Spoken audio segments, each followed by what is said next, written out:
الحمد للہ وکفی والصلاة والسلام علی عباده الذین اصطفى، خصوصاً علی افضلہم وخاتم النبیین محمد الامین وعلی آلہ واصحابہ اجمعین۔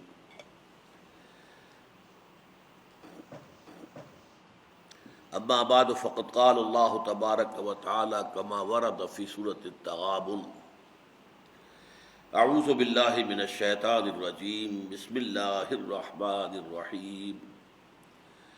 فآمنوا باللہ ورسولہ والنور الذی انزلنا واللہ بما تعملون خبیر۔ یوم یجمعکم لیوم الجمع ذلک یوم التغابن۔ ومن یؤمن باللہ ویعمل صالحا یکفر عنہ سیئاتہ وَيُدْخِلْهُ جَنَّاتٍ تَجْرِي مِن تَحْتِهَا الْأَنْهَارُ خَالِدِينَ فِيهَا أَبَدًا ذَلِكَ الْفَوْزُ الْعَظِيمُ۔ وَالَّذِينَ كَفَرُوا وَكَذَّبُوا بِآيَاتِنَا أُولَئِكَ أَصْحَابُ النَّارِ خَالِدِينَ فِيهَا وَبِئْسَ الْمَصِيرُ۔ صدق اللہ العظیم۔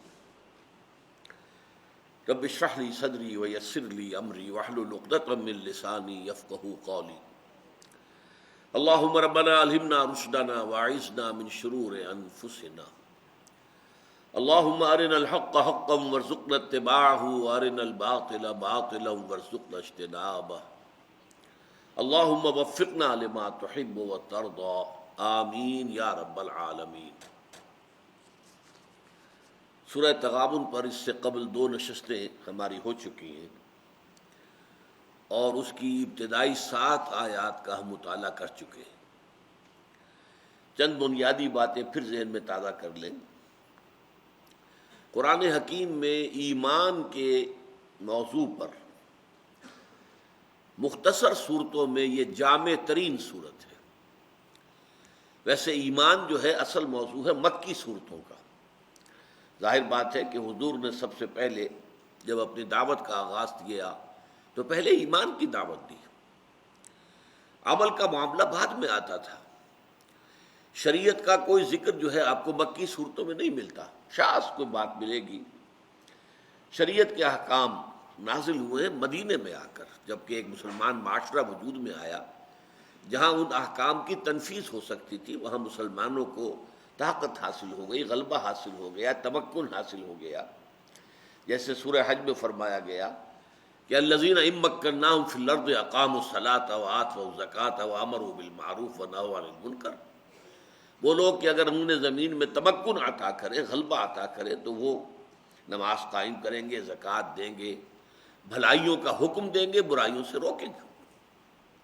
تو یہ ایک عام تقسیم جو ہے کہ مکی قرآن کا اصل مضمون ہے ایمان، اور مدنی قرآن کا اصل مضمون ہے شریعت۔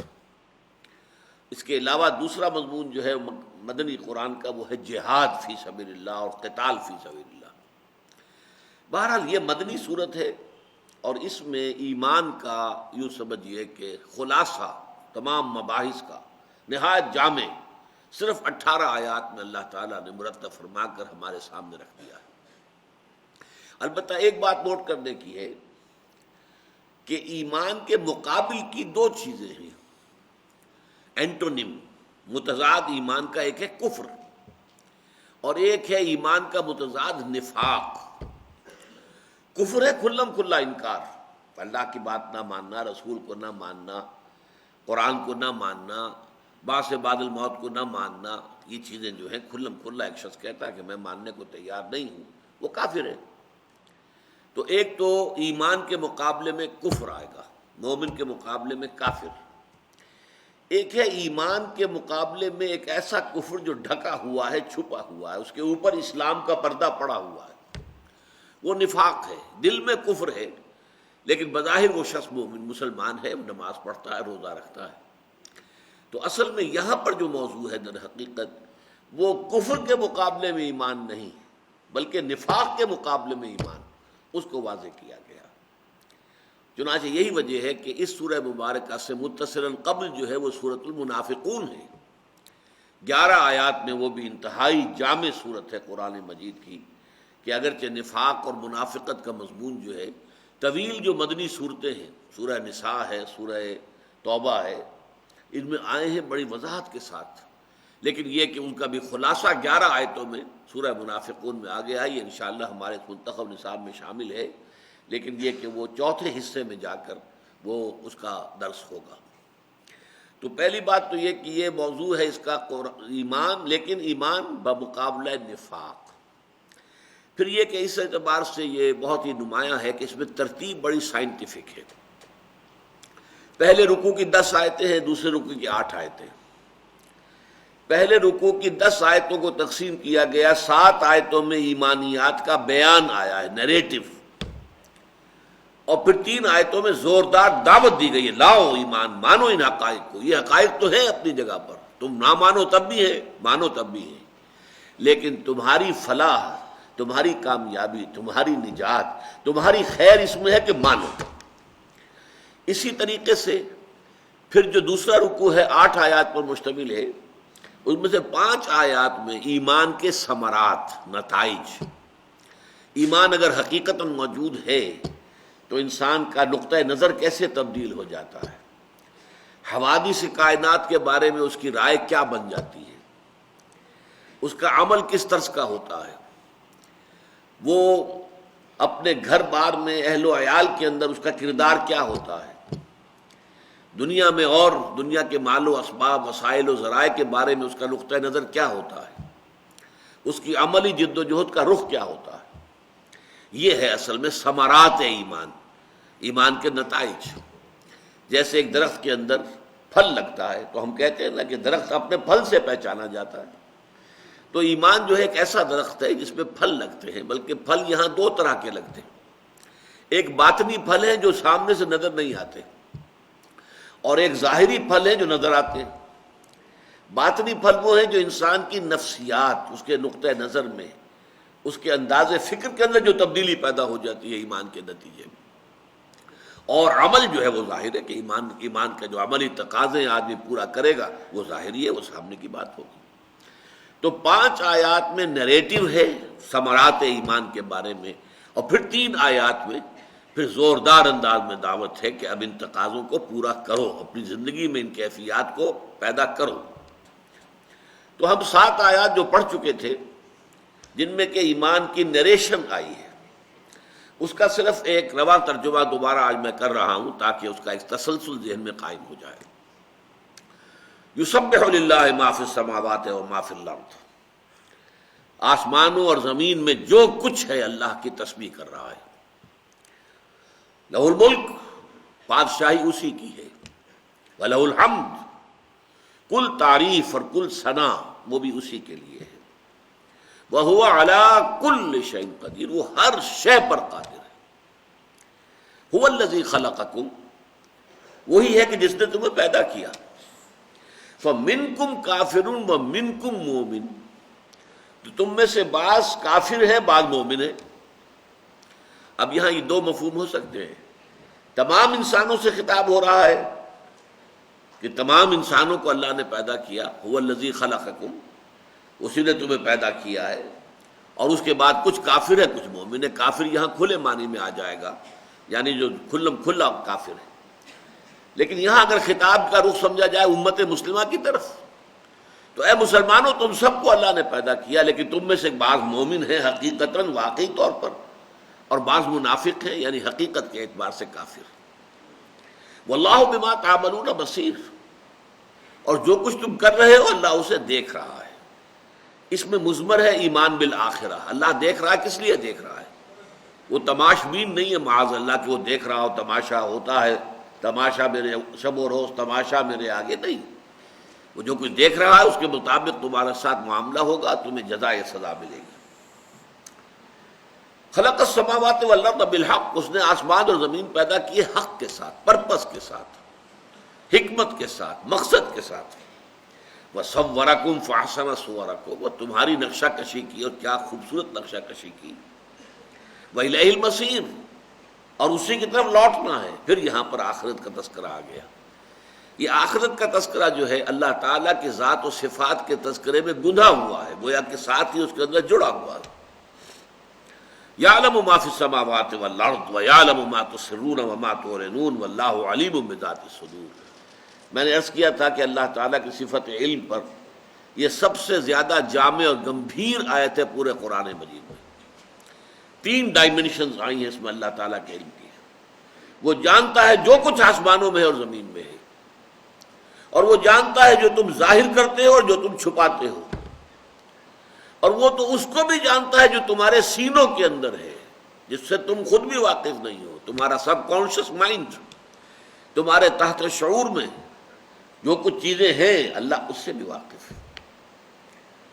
اب یہ 4 آیتیں ہوئیں ذات و صفات باری تعالیٰ پر، لیکن اس کے اندر جیسا کہ میں نے کہا ساتھ کے ساتھ ہی ایمان بالآخرہ بھی گنہا ہوا ہے۔ 2 آیتوں میں ایمان بالرسالت کے ضمن میں سب سے بڑی گمراہی جو انسانوں کو لاحق ہوئی کہ جب رسول آئے، چونکہ وہ انسان تھے لہذا ان کی بشریت کو بنیاد بنایا گیا ان کی نبوت اور رسالت کے انکار کی۔ یہ تو ہم جیسے انسان ہیں، کھانا کھاتے ہیں، بازاروں میں چلتے ہیں، یہ رسول کیسے ہو سکتے؟ اللہ نے رسول بھیجنا تھا تو کوئی فرشتہ بھیجتا جو آسمان سے اڑتا ہوا نیچے آتا نظر آتا۔ لیکن یہی گمراہی بعد میں ظاہر ہوئی ان رسولوں کی امتوں کے اندر، جنہوں نے انہیں رسول مانا، انہوں نے کہا وہ بشر کیسے ہو سکتے ہیں، وہ تو رسول تھے۔ یہ گویا کہ وہ شرک کی شکل پیدا ہوئی جو کہ امتوں کے اندر پیدا ہوئی، جس کی بدترین صورت یہ ہے کہ حضرت مسیح علیہ السلام کو خدا کا بیٹا قرار دے دیا گیا۔ ایسے ہمارے ہاں بھی نعتوں کے اندر جو غلو ہوتا ہے شان رسالت کے ضمن میں بیان کرتے ہوئے، جب آسمان اور زمین کے قلابے ملائے جاتے ہیں تو بات وہیں پہنچ جاتی ہے، اور بشریت کا انکار کرنے والے ہمارے ہاں ہیں۔ وہ تو صرف نور تھے، بشر نہیں تھے، معاذ اللہ۔ میں اس بارے میں تفصیل سے عرض کر چکا ہوں۔ اس غلطی کو ان 2 آیتوں میں بیان کیا۔ الم یاتکم نبأ الذین کفروا من قبل، کیا تمہارے پاس خبریں نہیں آ چکی ہیں ان لوگوں کی جنہوں نے پہلے کفر کیا؟ اب چونکہ پورا مکی قرآن جو ہے وہ پس منظر میں ہے، اب اس میں جو ہے کتنی صورتوں میں تذکرہ موجود ہے، قوم نوح کا، قوم ہود کا، قوم صالح کا، قوم ابراہیم کا، قوم لوط کا، قوم شعیب کا، آل فرعون کا، یہ سارا ذکر موجود ہے بار بار بار بار بار بار۔ تو اس کا حوالہ ہے الم یاتکم نبأ الذین کفروا من قبل، جن لوگوں نے پہلے کفر کیا، رسولوں کی بات کو ماننے سے انکار کیا، ان کی خبریں تم تک پہنچ نہیں چکی؟ فذاقوا وبال امرہم، تو انہوں نے اپنے کیے کا مزہ چکھ لیا، قومیں ہلاک کر دی گئی۔ لیکن یہ تو اصل میں صرف ایک ادنا سا عذاب تھا۔ وَلَهُمْ عَذَابٌ عَلِيمٌ، اصل میں جو دردناک عذاب ہے، سخت ترین عذاب ہے، وہ تو ان کا منتظر ہے، وہ اخروی عذاب ہے۔ ذَلِكَ بِأَنَّهُ كَانَتْ تَأْتِيهِمْ رُسُلُهُم بِالْبَيِّنَاتِ، اور یہ اس لیے ہوا کہ ان کے پاس ان کے رسول آتے رہے واضح تعلیمات کے ساتھ، کھلے معجزات کے ساتھ۔ فَقَالُوا أَبَشَرٌ يَهْدُونَنَا، تو ان کا کیا بشر ہمیں ہدایت دیں گے؟ کیسے ہو سکتا ہے، یہ تو بشر ہیں، یہ کیسے نبی یا رسول ہو سکتے ہیں؟ فَكَفَرُوا، تو اسی بنیاد پر انہوں نے کفر کیا، وَتَوَلَّوْا، اور پیٹھ موڑ لی۔ وَاسْتَغْنَى اللَّهُ، اللہ تعالیٰ نے اپنی شان استغنا کا مظاہرہ فرمایا۔ وَاللَّهُ غَنِيٌّ حَمِيدٌ، اور اللہ تعالیٰ غنی ہے اور حمید ہے۔ اب ایک آیت میں جیسا کہ میں نے عرض کیا، اگرچہ پہلی 4 آیتوں میں 2 مرتبہ ایمان بالآخرت کا استدلالی انداز میں ذکر ہو چکا ہے، لیکن یہاں پر اب آیا ہے اذعانی اور خطابی انداز میں۔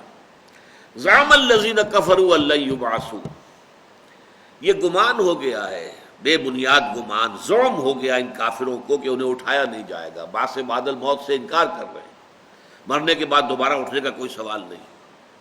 زعم الذین کفروا ان لن یبعثوا قل بلا وربی لتبعثن ثم لتنبؤن بما عملتم، اے نبی کہہ دیجئے کیوں نہیں، یقیناً اور مجھے میرے رب کی قسم ہے تم لازماً اٹھائے جاؤ گے۔ بعث بعد الموت ایک حقیقت ہے، واقعہ ہے، ہو کر رہے گا، اور پھر تمہیں جتلا دیا جائے گا جو کچھ کہ تم کرتے رہے تھے۔ وَذَلِكَ عَلَى اللَّهِ يَسِيرٌ، اور یہ اللہ پر بہت آسان ہے۔ تمہیں اگر یہ بہت مشکل نظر آ رہا ہے تو اس کی وجہ کیا ہے کہ اللہ علی کل شیء قدیر پر تمہارا ایمان پختہ نہیں ہے۔ جب ایمان یہ ہو جائے کہ اللہ ہر شے پر قادر ہے، پہلی آیت ہی میں جو بات آئی تھی واللہ علی کل شیء قدیر، تو ظاہر بات ہے اس کی قدرت سے کیسے بعید ہو جائے گا کہ انسانوں کو دوبارہ زندہ کرے۔ اس کے لیے دلائل بڑے آئے ہیں، سورہ تغابن کے بعد سورہ قیامہ ہم پڑھیں گے جس میں دلیل دی گئی ہے کہ تم ذرا سوچو، تمہاری ایک گندے پانی کے بوند سے تمہاری تخلیق ہوئی، یہ تو تم جانتے ہو نا، کیا تھے تم؟ الم یکن نطفۃ من منی یمنی ثم کان علقۃ خلق فسوی فجعل منہ الزوجین الذکر والانثی، وہ خالق جس نے گندے پانی کی ایک بوند سے انسان بنا کر کھڑا کر دیا، کیسے کیسے انسان پیدا کر دیے۔ آئنسٹائن بھی وہیں سے بنا ہے، اور وہ بڑے سے بڑے فلسفی، بڑا سے بڑا جو ہے وہ سقراط ہو اور وہ افلاطون ہو، یا کہاں سے آئے تھے؟ اسی پانی میں سے۔ اس کی خلاقی کا یہ عالم، الیس ذالک بقادر علی یحیی الموتى، کیا وہ ہستی اس بات پر قادر نہیں ہوگی کہ مردہ کو زندہ کر دے؟ پھر ایک دلیل قرآن یہ بھی دیتا ہے کہ سوچو، کسی شے کو پہلی مرتبہ پیدا کرنا آسان ہے یا دوسری مرتبہ پیدا کرنا؟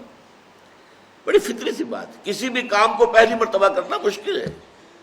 جب ایک دفعہ آپ نے کر لیا تو اب دوبارہ اس کام کا کرنا تو آسان ہے۔ تو جب تمہارے سامنے وَلَقَدْ عَلِمْتُمُ النَّشْأَةَ الْأُولَىٰ، پہلی مرتبہ کی تمہاری پیدائش تمہارے علم میں ہے، فَلَوْلَا تَذَكَّرُونَ، سورہ واقعہ میں فرمایا تو کیوں نہیں سبق حاصل کر دے کہ دوسری مرتبہ پیدا کرنا تو اللہ تعالیٰ پر اہون ہے، زیادہ آسان ہے، زیادہ ہلکا ہے۔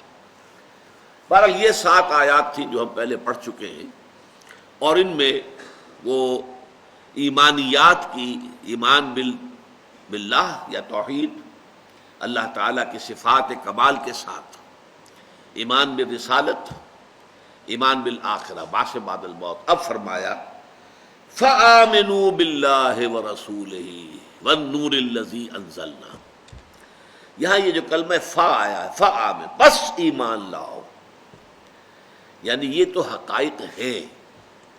اللہ اپنی جگہ ایک زندہ جاوید حقیقت ہے، کوئی مانے نہ مانے یہ اس کا اپنا معاملہ ہے، مانے گا اپنے بھلے کو، نہیں مانے گا تو اپنا نقصان کرے۔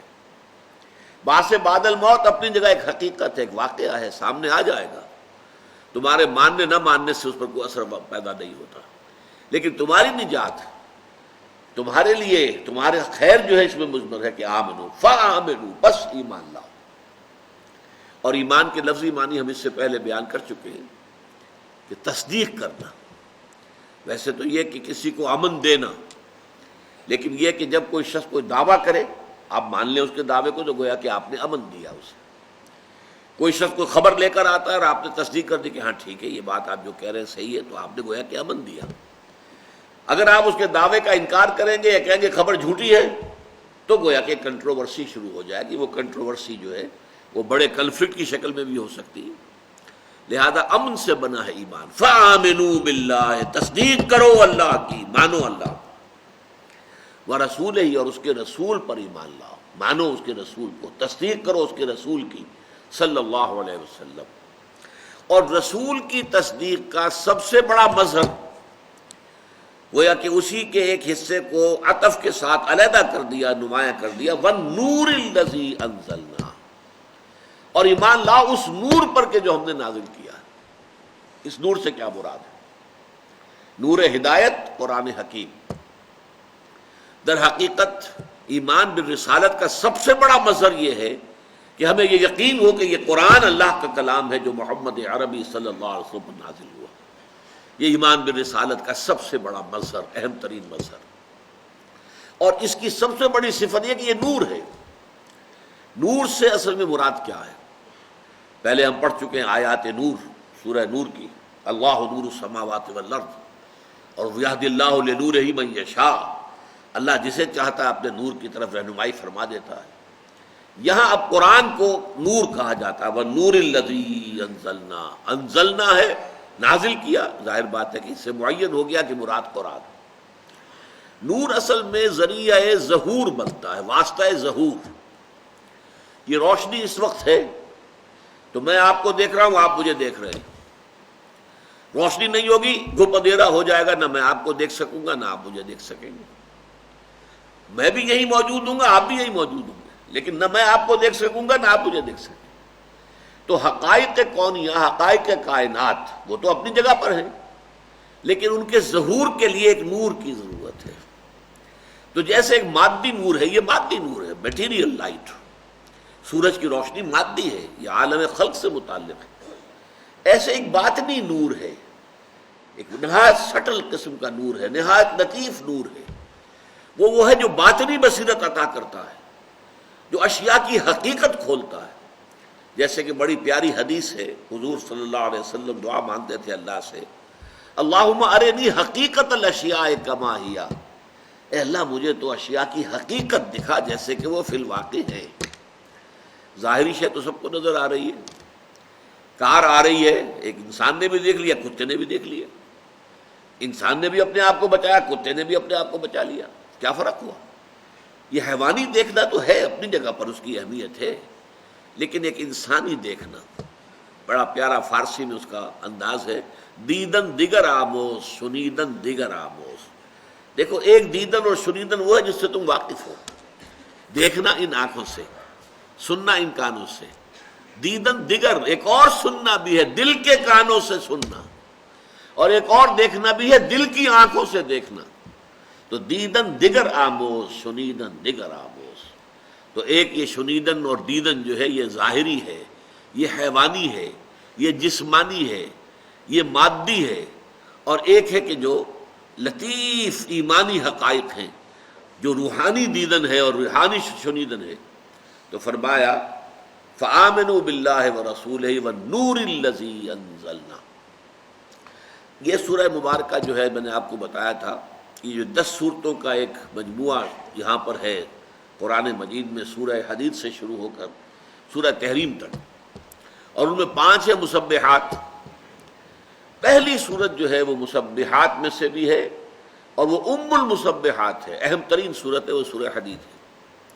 اس میں بھی فرمایا گیا وَمَا لَكُمْ لَا تُؤْمِنُونَ بِاللَّهِ وَالرَّسُولُ يَدْعُوكُمْ لِتُؤْمِنُوا بِرَبِّكُمْ وَقَدْ أَخَذَ مِيثَاقَكُمْ إِن كُنتُم مُّؤْمِنِينَ۔ تمہیں کیا ہو گیا ہے؟ کیوں ایمان پختہ نہیں رکھتے اللہ پر، جبکہ رسول تمہیں پکار رہے ہیں، دعوت دے رہے ہیں کہ مانو اپنے رب کو، ایمان لاؤ اپنے رب پر۔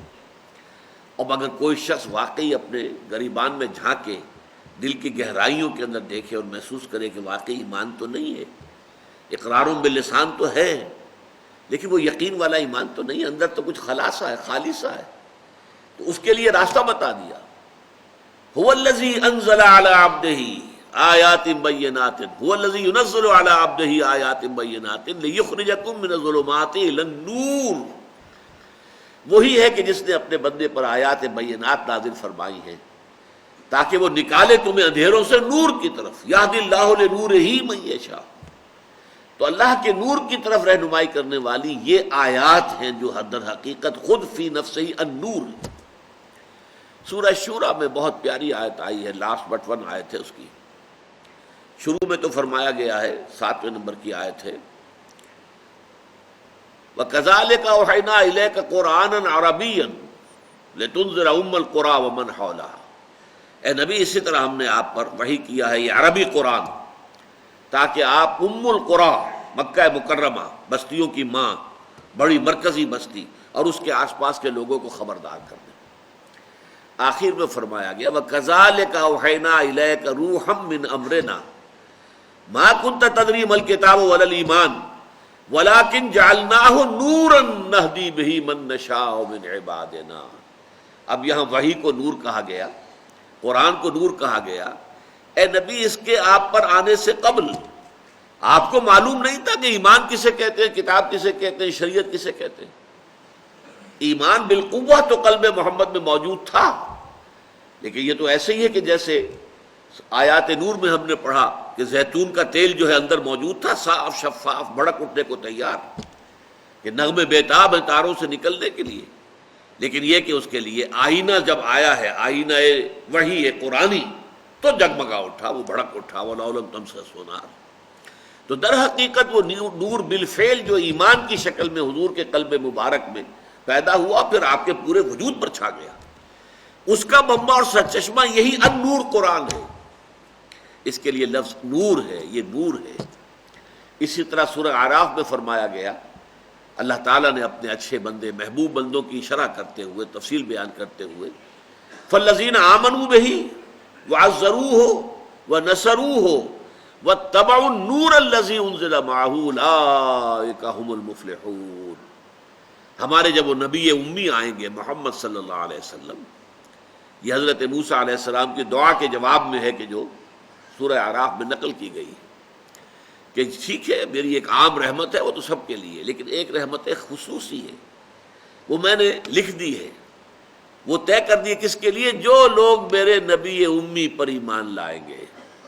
جب وہ آئیں گے تو وہ لوگ جو ان پر ایمان لائیں گے ان کی تعظیم کریں گے، ان کی توقیر کریں گے، ان کی مدد کریں گے اور اس نور کا اتباع کریں گے جو ان کے ساتھ نازل کیا جائے گا. وہ جو ان کے ساتھ نازل کیا جائے گا نور، وہ یہ قرآن ہے. تو فآمنوا باللہ ورسولہ، پس ایمان لاؤ اللہ پر اور اس کے رسول پر صلی اللہ علیہ وسلم، والنور الذی انزلنا، اور اس نور پر جو ہم نے نازل کیا. واللہ بما تعملون خبیر، اور جو کچھ تم کر رہے ہو اللہ اس سے باخبر ہے. یہاں ذرا ایک نکتہ ہے، ذرا ہے گہرا نکتہ، نوٹ کیجئے.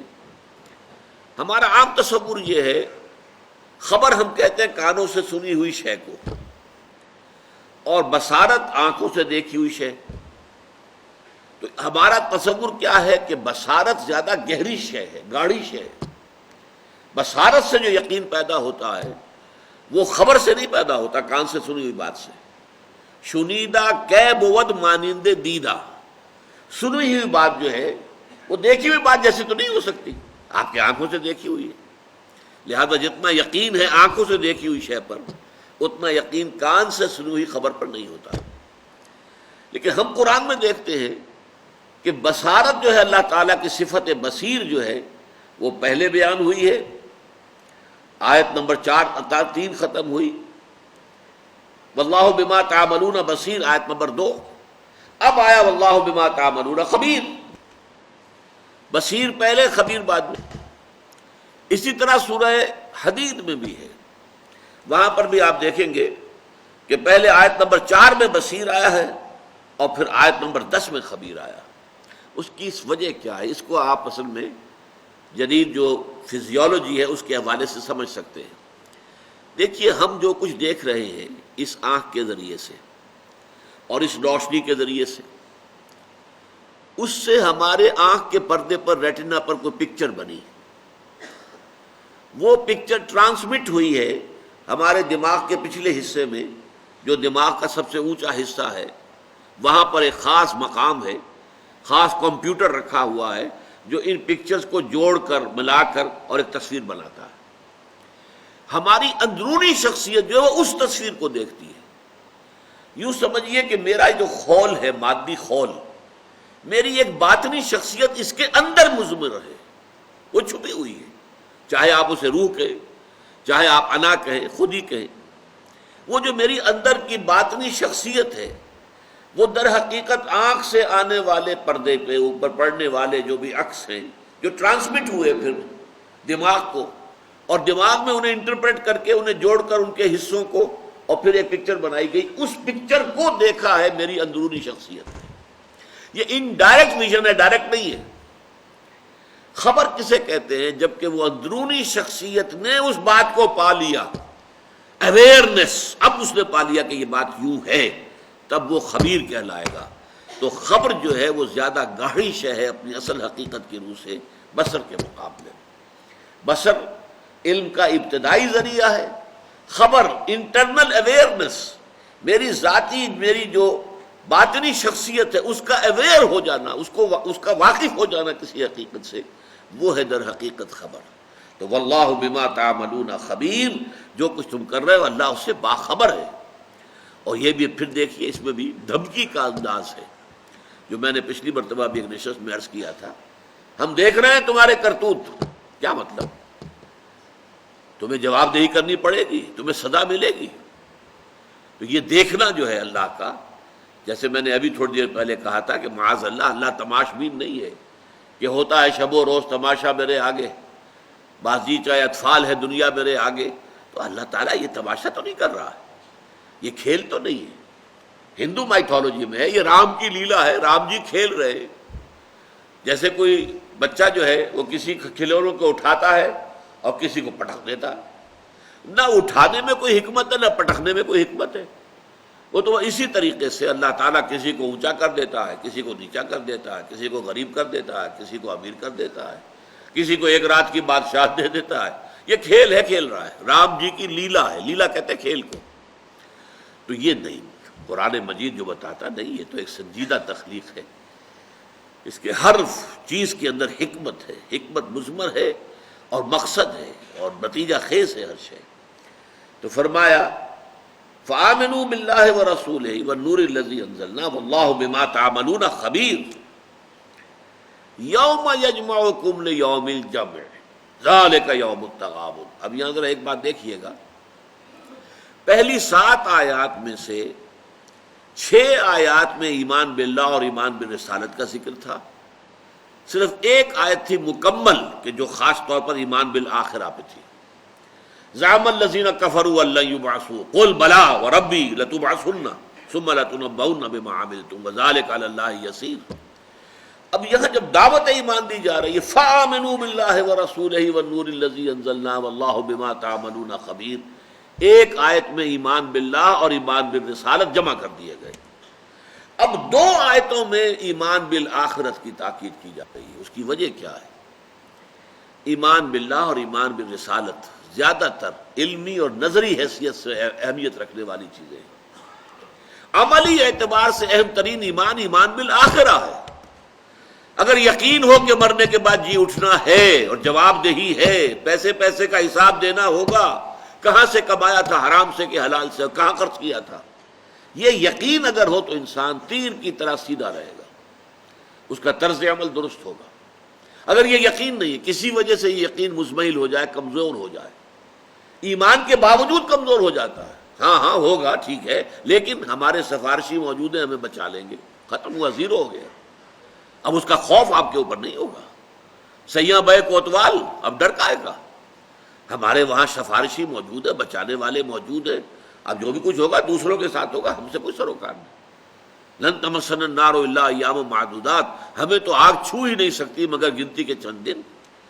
جن کے یہ دل میں خیال بیٹھ گیا، اب انہیں تو آخرت کا کوئی خوف نہیں ہوگا، پھر عمل پر کوئی اثر نہیں ہوگا۔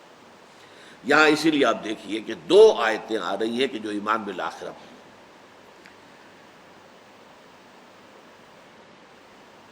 یوم یجمعکم لیوم الجمع، وہ دن کہ جس دن وہ تمہیں جمع کرے گا، جمع کرنے کے دن۔ یہ قیامت کا دن جو ہے وہ جمع ہونے کا دن ہے، پوری نوع انسانی بیک وقت جمع ہوگی۔ یا اس وقت جمع تھی ارواح کی شکل میں جب پہلی مرتبہ پیدا کیے گئے، کما خلقناکم اول مرہ، عالم ارواح میں جب ہماری ارواح پیدا کی گئی، تمام ارواح بیک وقت موجود تھی اللہ کے سامنے، جبکہ اس نے سوال کیا الستو بربکم قالوا بلی۔ اب دوبارہ پھر اس وقت پورے انسان جمع ہوں گے قیامت کے دن، تمام نوع انسانی، آدم سے لے کر نسل آدم کا آخری انسان جو دنیا میں رہا ہوگا قیامت تک، وہ سب کے سب موجود ہوں گے۔ تو یوم الجمع، یوم یجمعکم لیوم الجمع ذالک یوم التغابن، وہ ہے تغابن کا دن۔ تغابن کے معنی کیا ہے؟ ہار اور جیت کے فیصلے کا دن۔ کون ہارا کون جیتا؟ اس لفظ کو ذرا گہرائی میں سمجھ لیجئے۔ غبنا غبنن کہتے ہیں مال میں ایک دوسرے کو خسارہ دینے کی کوشش۔ اب دیکھیے خرید و فروخت بھی جب ہو رہی ہے تو دکاندار کوشش کرتا ہے آپ سے زیادہ قیمت وصول کرنے کی، اور آپ کوشش کرتے ہیں کم سے کم قیمت دینے کی۔ یہ ایک ٹسل ہے خریدار کے درمیان اور بیچنے والے کے درمیان، دونوں ایک دوسرے کو خسارہ دینے کی کوشش کر رہے ہیں۔ یہی معاملہ جو ہے پھر غبنا غبنن آتا ہے، کوئی چال ایسی کہ جس سے کسی کو نقصان پہنچایا جا سکے خفیہ انداز میں۔ اب باب تفاعل میں تغابن، تو اس دنیا میں جو ایک کشاکش چل رہی ہے، جس سے جدید اصطلاح میں کہا گیا اسٹرگل فار ایگزسٹنس، یہاں اپنے وجود کو برقرار رکھنے کے لیے کمپٹیشن ہے، ایک مقابلہ چل رہا ہے، ایک اسٹرگل ہے، اور ہر لحظے پر ہر لمحہ جو ہے یہ اسٹرگل ہے۔ ایک طرف ایک چاہتا ہے کہ میں جو ہے اس سے نفع اٹھا لوں زیادہ سے زیادہ، دوسرا چاہتا ہے میں نفع اٹھا لوں، اور ظاہر بات ہے کہ اگر زیادہ نفع آپ نے اٹھایا تو گویا کہ زیادہ نقصان آپ نے دوسرے فریق کو پہنچا دیا. اس سے یہ لفظ بنا ہے تغابن، ہار اور جیت. ایک دن ہے جو اصل ہار اور جیت کے فیصلے کا دن ہے. دنیا میں بھی آپ کو جیتتے بھی ہیں ہارتے بھی ہیں. ابھی الیکشن میں کچھ جیت گئے ہیں کچھ ہار گئے ہیں، اور کوئی گیم ہے تو اس میں کوئی ہار گئی ہے ٹیم اور کوئی جیت گئی ہے. لیکن یہ ہار اور جیت بڑی عارضی سی ہے، ان کی کوئی حیثیت نہیں، کوئی اہمیت نہیں. یہ کھیل ہے، لیکن آخری ہار اور جیت کا فیصلہ قیامت کے دن ہوگا. جو اس دن جیتا کامیاب ہوا وہ جیت گیا، وہ کامیاب ہو گیا. اور جو اس دن ہار گیا برباد ہو گیا، جہنم میں جھونک دیا گیا، وہ تباہ ہو گیا. تو یوم یجمعکم لیوم الجمع ذالک یوم التغابن، ہار اور جیت کے فیصلے کا دن وہ ہے. دنیا کی ان ہار اور جیتوں سے، ہاروں سے، جیتوں سے کوئی زیادہ نہ تو پھولے سمانا جو ہوتا ہے، پھولے نہ سمانا. جیت ہو گئی ہے تو شادیانے بج رہے ہیں، اور اگر شکست ہو گئی ہے تو افسردگی آ گئی ہے. نہیں، ہاں اس کی فکر کرو جو اصل ہار ہے اور اصل جیت ہے. یوم یجمعکم لیوم الجمع ذالک یوم التغابن. اب تغابن کا فیصلہ کیا ہوگا اس کی تشریح ہو رہی ہے. ومن یؤمن باللہ ویعمل صالحا، جو شخص اللہ پر ایمان رکھے گا اور عمل کرے گا نیک. عمل صالح ایمان کی دلیل ہے، ایمان کی گواہی، ایمان کی شہادت. اگر عمل درست نہیں ہے تو پھر ایمان کا دعویٰ صرف دعویٰ ہے، نرا دعویٰ ہے، اس کی کوئی حقیقت نہیں. اس کے لیے لازم شرط، جیسے اب پہلا سبق ہمارا تھا والعصر ان الانسان لفی خسر الا الذین آمنوا وعملوا الصالحات. ایمان کے بعد لازماً عمل صالح، اس کے تقاضے، اس ایمان سے جو چیز لازم آتی ہے اس کو پورا کرنا، ادا کرنا. ومن یعمل باللہ ومن یؤمن باللہ ویعمل صالحا یکفر عنہ سیئاتہ، اللہ تعالیٰ دور کر دے گا اس سے اس کی برائیوں کو. اس کے دو معنی ہیں. تکفیر، کفارہ. کفارہ کا لفظ تو ہم جانتے ہیں نا، کفارہ ایک گناہ ہو گیا اس کا کفارہ دے رہے ہیں. قسم کھا لی تھی، قسم توڑ رہے ہیں تو کفارہ دے رہے ہیں. وہ گویا کہ کسی ایک بری شے کے ڈھانپنے والی چیز ہے، اس کے اثرات کو زائل کرنے والی شے ہے. تو یہاں پر فرمایا یکفر عنہ سیئاتہ، اللہ تعالیٰ اس سے اس کی برائیوں کو دور کر دے گا، دھو دے گا. اس کے دونوں مفہوم، یہ اس سے پہلے سورہ آل عمران کے آخری رکوع میں بھی بات آ چکی ہے، پھر دوبارہ تازہ کر لیجئے. ایک تو یہ کہ دامن پر جو داغ اور دھبے دامن کردار پر ہیں. ظاہر بات ہے کہ ایک شخص کی زندگی گزری ہے پہلے، اور یا تو وہ بے شعوری طور پر مسلمان تھا، ابھی شعوری ایمان اسے حاصل ہی نہیں ہوا تھا، دلی یقین والا ایمان اسے میسر آیا ہی نہیں تھا، یا یہ کہ وہ تھا ہی کافر اور اب وہ ایمان لا رہا ہے.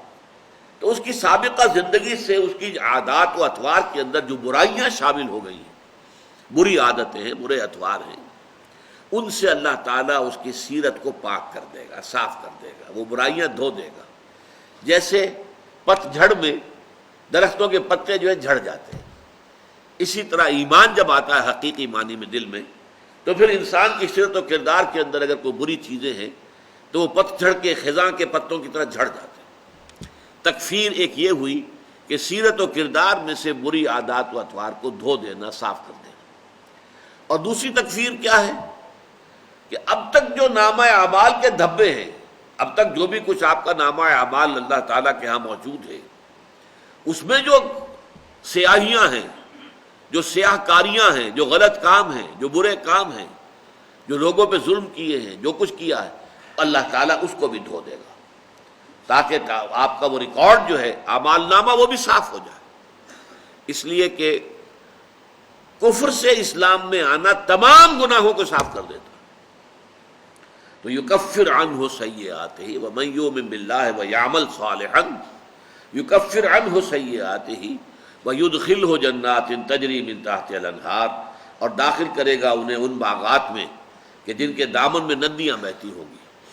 یہ میں نے پہلے بھی بیان کیا ہے، یہ ایک نیچرل گارڈن کا تصور ہے کہ جو خاص طور پر پہاڑی علاقوں میں ہوتا ہے. ادھر بھی اونچائی ہے، پہاڑی ہے، ادھر بھی اونچائی ہے، نیچے وادی میں کوئی دریا بہہ رہا ہے، دریائے سواں بہہ رہا ہے، یا دریائے سرن بہہ رہا ہے یا اور اس طرح کے دریا آپ کو چھوٹے چھوٹے چھوٹے چھوٹے ندی نالے سے، اب ان سے جو ہے پانی دونوں طرف جذب ہو رہا ہے، اور وہاں پلانٹیشن ہے، وہاں درخت ہے، تو گویا کہ دامن میں، جیسے اقبال کا وہ شعر ہے، دامن میں کوہ کے ایک چھوٹا سا جھونپڑا ہو، تو ایک وہ باغ ہوتا ہے کہ جس کے دامن میں ندی بہہ رہی ہے، اوپر پلانٹیشن ہے، درخت ہیں، پھلدار ہیں، اور ایک نیچے جو ہے اس کے دامن کے اندر ندی بہہ رہی ہے، تحت الانہار خالدین فیہا ابدا، وہ رہیں گے اس میں ہمیشہ ہمیش ہمیشہ ہمیش۔ اب نوٹ کیجئے، پہلے تو خلود کے معنی بھی ہمیشہ کے ہیں، خلود ہمیشہ رہنا، خلود فی النار، خلود فی الجنہ، جنت میں ہمیشہ رہنا اور دوزخ میں ہمیشہ رہنا، لیکن یہ کہ اس میں تاکید کے لیے اضافہ کیا گیا، خالدین فیہا ابدا، وہ رہیں گے اس میں ہمیشہ ہمیش ہمیشہ ہمیش۔ ذالک الفوز العظیم، یہ ہے بڑی کامیابی۔ دنیا میں چھوٹی چھوٹی کامیابیاں ہوتی ہیں، کوئی میچ آپ جیت گئے، کوئی الیکشن جیت گئے، کوئی اور معاملہ ہو گیا، کسی سودے میں بہت نفع ہو گیا، وہ بے شمار چیزیں ہوتی ہیں، لیکن اصل میں وہ نہیں ہے کامیابی، تو عارضی سی چیزیں ہیں۔ اصل کامیابی وہ ہے جو اس دن من یکفر عنہ سیئاتہ ویدخلہ جنات تجری من تحتہا الانہار خالدین فیہا ابدا، جس کا یہ مقدر بنا، جس کا انجام یہ ہوا، ذالک الفوز العظیم، وہ ہے بہت بڑی کامیابی۔ والذین کفروا وکذبوا بآیاتنا، اور وہ لوگ جنہوں نے کفر کیا اور ہماری آیات کو جھٹلایا، یہ بھی دو الفاظ قرآن مجید میں آتے ہیں، ان کا مفہوم کیا ہے؟ ایک تو فطرت کے اندر جو ایمان کی شہادت موجود ہے اسے دبانا، ظاہر نہ کرنا، یہ کفر ہے۔ تکذیب، جھٹلانا، جب نبی کی دعوت آئی جھٹلانا نہیں، غلط کہہ رہے ہو، یہ تمہارا اپنا کلام ہے، یہ اللہ کا کلام نہیں ہے، یہ تکذیب ہے۔ کفروا وکذبوا، کفروا جرم اول ہے اور جرم ثانی وہ ہے تکذیب، جھٹلا دینا۔ والذین کفروا وکذبوا بآیاتنا اولئک اصحاب النار خالدین فیہا، وہ آگ والے ہوں گے اور اس میں رہیں گے ہمیشہ۔ وبئس المصیر، اور وہ بہت ہی برا ٹھکانہ ہے۔ اب یہاں سائملٹینیس کنٹراسٹ کے اعتبار سے دیکھیں گے تو ایک بات سامنے آئے گی کہ جنت کے لیے خلود پر اضافہ ابدا کا کیا گیا، خالدین فیہا ابدا۔ دوزخ کے لیے صرف خلود کا لفظ آیا، ابدا نہیں آیا۔ ظاہر بات ہے کہ قرآن مجید میں کوئی بھی لفظ جو ہے بغیر معنی کے نہیں ہے، بغیر مفہوم کے نہیں ہے، الٹپ نہیں ہے، یہ یوں ہی نہیں ہو گیا ہے، تو فرق ہے۔ علیحدہ علیحدہ قرآن مجید میں دوزخ کے لیے بھی ابدا کا لفظ آیا ہے، علیحدہ، جہاں سے جہنم کا ذکر ہو رہا ہے خالدین فیہا ابدا آئے گا، لیکن جب سائملٹینیس کنٹراسٹ ہوتا ہے، فوری تقابل، یہاں فوری تقابل ہے اہل جنت اور اہل دوزخ کا، تو جنت والوں کے لیے خالدین فیہا ابدا اور دوزخ والوں کے لیے خالدین فیہا ابدا کا اضافہ نہیں کیا گیا، تو کوئی نہ کوئی فرق ہے۔ اور اس کی ایک مثال اور بھی ہے، لم یکن الذین کفروا من اہل الکتاب والمشرکین منفکین حتی تأتیہم البینہ، سورہ بینہ میں بھی یہی بات ہے کہ اہل جنت کے لیے خالدین فیہا ابدا اور اہل دوزخ کے لیے خالدین فیہا۔ اگرچہ ہمارا اہل سنت والجماعت کا جو متفق علیہ عقیدہ ہے وہ یہ ہے کہ جنت بھی ہمیشہ ہمیشہ ہمیشہ ہمیش کی ہے اور دوزخ بھی ہمیشہ ہمیش ہمیشہ ہمیش کی ہے، اٹرنل اٹرنل۔ لیکن ہمارے دو بزرگ ہیں جو ایک دوسرے سے ویسے تو شدید اختلاف رکھنے والے ہیں، شیخ ابن عربی بہت بڑے صوفی، شیخ ابن تیمیہ، امام ابن تیمیہ بہت بڑے عالم قرآن اور حدیث کے، اور ایک دوسرے سے نہایت شدید اختلاف۔ خیر ابن عربی پہلے تھے، ابن تیمیہ سے اختلاف کا سوال پیدا نہیں ہوتا، لیکن ابن تیمیہ نے کوئی شرعی گالی چھوڑی نہیں ہے جو نہ دی ہو ابن عربی کو، زندیق اور نہ معلوم کیا کچھ کہا گیا۔ اس مسئلے میں دونوں متفق ہیں کہ جنت ہمیشہ ہمیش ہمیشہ ہمیش ہمیشہ ہمیش اٹرنل ہے، جہنم اٹرنل نہیں ہے، ایک وقت آئے گا، بہت لمبی بہت لمبی بہت لمبی مدت، لیکن فائنلی ایک وقت آئے گا کہ جہنم خالی ہو جائے گی، یا تو جن کے اندر نرا کفر تھا وہ بس معدوم ہو جائیں گے، جل کے راکھ ہو کر ختم ہو جائیں گے، اور یا جن میں ذرا بھی ایمان کی رمق تھی وہ نکال لیے جائیں گے۔ لہذا جہنم ایک وقت میں ایسے ہو جائے گی جیسے دیگ جو ہے خالی ہو جاتی ہے، کھن کھناتی ہے کہ اس کے اندر کچھ نہیں رہتا۔